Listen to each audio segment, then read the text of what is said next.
ભરૂચની સાધના વિદ્યાલય પાછળ આવેલ બળેલીખો વિસ્તારમાં રહેતા ઇરફાન પટેલના 40 વર્ષીય પત્ની નસીમબેન પટેલને દાંતનો દુખાવો થતા તેઓ દ્વારા તેમને તબીબી પરીક્ષણ માટે શહેરની સુકૃતિ ડેન્ટલ હોસ્પિટલના તબીબ ડોક્ટર વિહાન સુખડિયા પાસે લઈ જવામાં આવ્યા હતા, જ્યાં તબીબે તેઓને દવા આપી હતી, પરંતુ પુનઃ દાંતમાં દુખાવો થતા તેઓ તેમને તબીબ પાસે લઈ ગયા હતા, ત્યારે તબીબે તેમની દાઢનું ઓપરેશન કરવાનું જણાવ્યું હતું અને ઓપરેશન કર્યું હતું।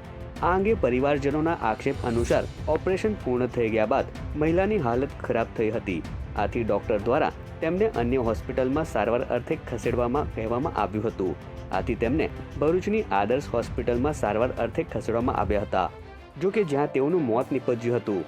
આ મામલે પરિવારજનોએ આક્ષેપ કર્યો છે કે સુકૃતિ હોસ્પિટલના ડોક્ટરની બેદરકારીના કારણે તેમનો જીવ ગયો છે। પરિવારજનો દ્વારા આ અંગે એ ડિવિઝન પોલીસ મથકે અરજી આપવામાં આવી છે।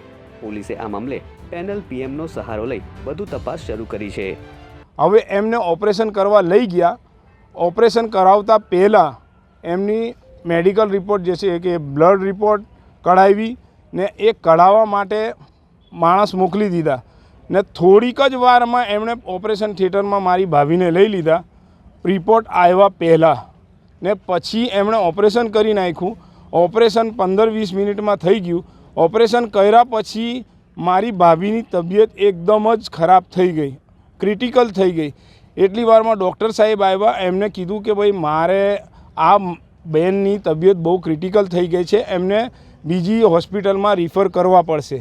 મેં એમને પૂછ્યું કે સાહેબ આ તો દાઢનું ઓપરેશન છે, એના માટે બીજી હોસ્પિટલ શા માટે? તો કે ક્રિટિકલ એમની પોઝિશન થઈ ગઈ છે। તો અમને ડૉક્ટર સાહેબે કીધું કે હવે એમને બીજો હોસ્પિટલ લઈ જવું પડશે। અમે સંમતિ આપી, તો ડૉક્ટર સાહેબે એમ્બ્યુલન્સ બોલાવી અને એ પોતે જાતે અને એમના 2 માણસો સાથે આવ્યા અને આદર્શ હોસ્પિટલ 5 બત્તી છે ત્યાં અમારી ભાભીને એમણે એડમિટ કરાવ્યા ને એ લોકો પછી ત્યાંથી ચાલ્યા ગયા ડૉક્ટર સાહેબ લોકો। હવે મારી ભાભીને એટલું બધું ઇન્ફેક્શન થઈ ગયું કે એમની ક્રિટિકલ સિચ્યુએશન થઈ ગઈ ને એ ડૉક્ટર સાહેબ પછી ત્યાંથી ગયા તે ગયા, એના પછી આવ્યા જ નહોતા ને મારી ભાભીનું તારીખ 11 તારીખે રાત્રે પોણા 11 વાગે એમની ડેથ થઈ ગઈ ને એમને રીતસરનું ડૉક્ટરની બેદરકારીથી જ મારી ભાભીનું મોત થયું છે, આ અમારું માનવું છે। અમે ન્યાયિક પોલીસને રિક્વેસ્ટ કરીએ છીએ કે આની તપાસ કરે અને ડૉક્ટર સુખડિયા સાહેબને, વિરાંગ સુખડિયા સાહેબને સખતથી સખત સજા થાય એવી અમે માંગણી કરીએ છીએ।